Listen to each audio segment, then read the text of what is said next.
Manipur Circle News na ngasing numidang uramda phone ki pawsi da yawba ipausing myam da pijari entrance test thaba yawdaba angang ama admission tawi hairiba asi yimpham yawdabani principal Keroda ngarang July ki tang ani numidang pung 8 ki Manipur ki pawda handak pangthokiba Ibotonsna Girls Higher Secondary School ki class 11 science stream ki admission entrance test thaba yawdaba angang ama school asida admission tawi hairiba asi yimpham yawdabani haina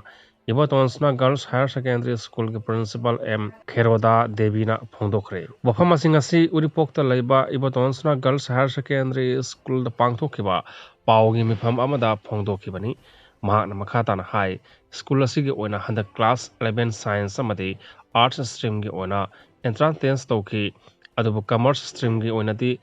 entrance exam lawkite haina phongdoki school asigi entrance test ki matang da so nungti gi phongba pause ani da so hap khiba laikre amadi school gi notice board so entrance test ki matang da thokiba notice adu hojik phawba thiatuna lairi hari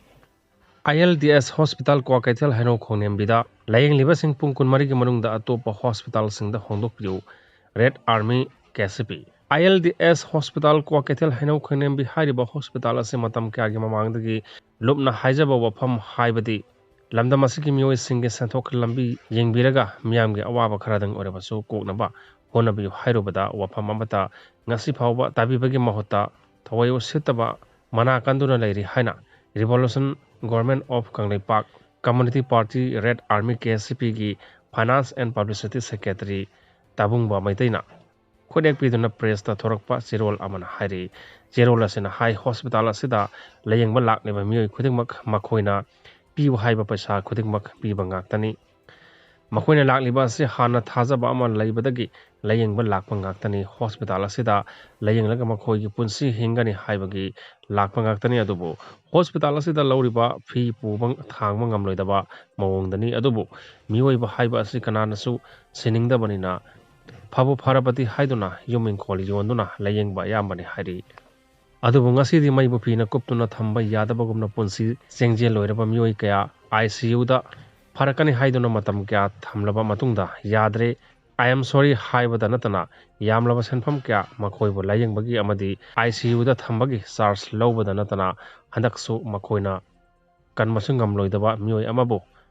farakini haiduna ICU da thamlaga asoba senpham kya laurabagi tungda kanmangamdre yumda pubi khro adubu yamlaba senpham pigedaba watli natrabadi asiba pubu yaroi haiduna matam sangna asiba phajinduna thambagi pau myamna tabirangani hairi chirol asina hai maram kya asina kari karamba tawduna semdokpa yagadagi haiduna kupna khana batangai phade maram asina hospital asida layengduna lairiba pumnamak pung kunmari gi manungda atopa safagadaba hospital singda yamna thuna matam kharagi oina hongdokpinaba lal hawlop asigi maikaidagi haijarakli chirol asina hai ngasigi para asi lamdam asida laibiriba private hospital kodingmakta paikhatnaba lal hawlop asina hauragani hairi ana layeng sangpunamak business onthokpa laibak thibani